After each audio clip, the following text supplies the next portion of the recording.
YouTube се промени много през последните години. Времената, когато се прибирахме от училище и си пускахме видеа без почти никаква обработка на български ютубъри като NoThanks, Кристиан Танев, Веним, по-известен като Боби Иванов в момента, Вената, Бусайде, Нели БГ, Дидо Ди, Ателтрит и още много отминаха. Имахме страхотни поредици като Content Cop на Веним, в която разобличаваше различни ютубъри и техните продукти.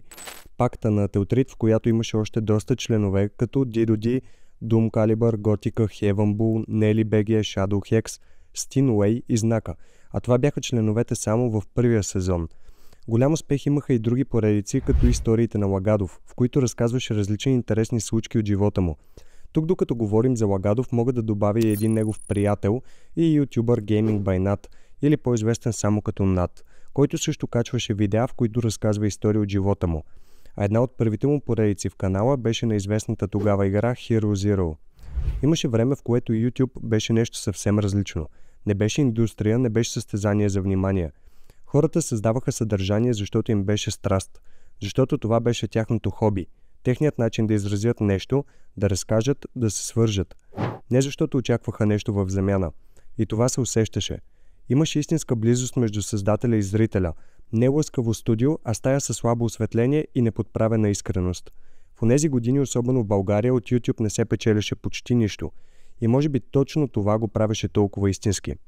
Моментите, когато се прибереш от училище и решиш да влезеш в YouTube, а там те очакват нови видеа от NoThanks, на Amnesia, Outlast, The Forest и другите страшни игри. Имаше Minecraft видеа на Venim с Парко, както и на игри като Mass Effect, Need for Speed и CSGO. Ателтрит и Готика качваха видеа на Minecraft, The Binding of Isaac и от време на време влогове. Всичко обаче се промени с едно име – MrBeast. В началото той също беше част от това време, когато YouTube беше по-непрофесионален и открит. Качваше видеа, в които просто казваше името на PewDiePie 100 000 пъти. Или повтаряше името на Логан Пол. Но нещо започна да се променя.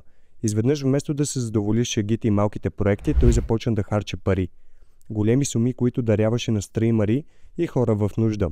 И макар да не е лошо да помагаш, нещо започна да се случва с YouTube в Съединените щати. Този нов подход променяше всичко. Хората започнаха да се закачат за нещо ново. Какво ще се случи, когато се харчат пари на екстремни нива? Всичко започна да се обработва повече. Видеята станаха все по-гладко обработени, тъмнелите бяха все по-ярки и интригуващи, а заглавията невъзможни за игнориране. Така лека по лека започна да се създава нова реалност. YouTube вече не беше само платформа за забавление и хоби. Ставаше бизнес.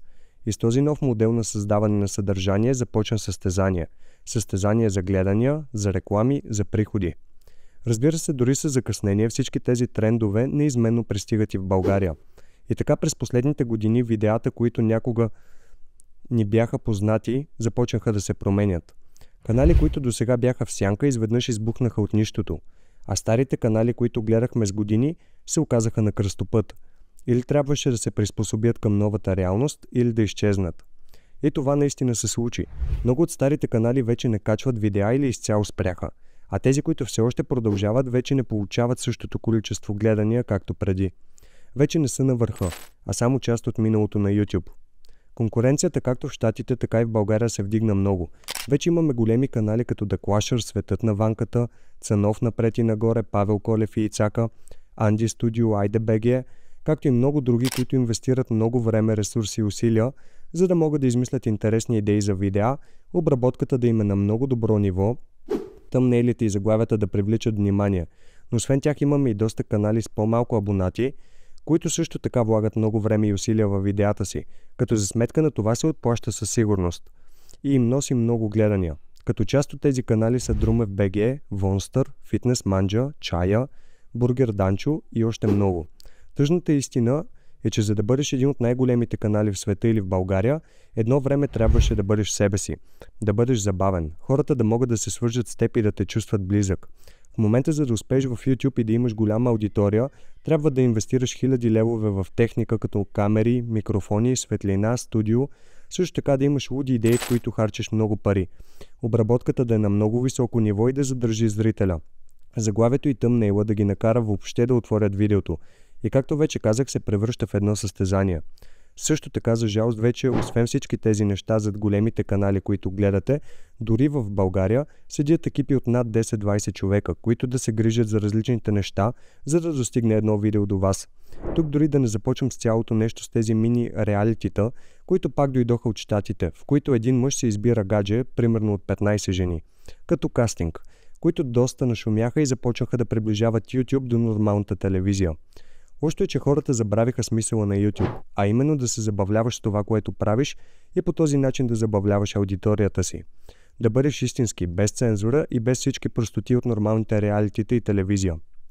Като края на това видео искам да добавя, че нямам нищо против канали като MrBeast или останалите, които вече станаха като реалити шоута, защото осъзнавам как да направиш едно видео отнема много време. И все пак тези хора трябва да се изхранват по този начин, тъй като голяма част от тях нямат нормална работа, от която да им идват пари всеки месец. И по този начин се изкарват прехраната, но понякога има малка част от миналото, която липсва в сегашният YouTube. Надявам се видеото да ви е харесало и много скоро ще се видим в следващото.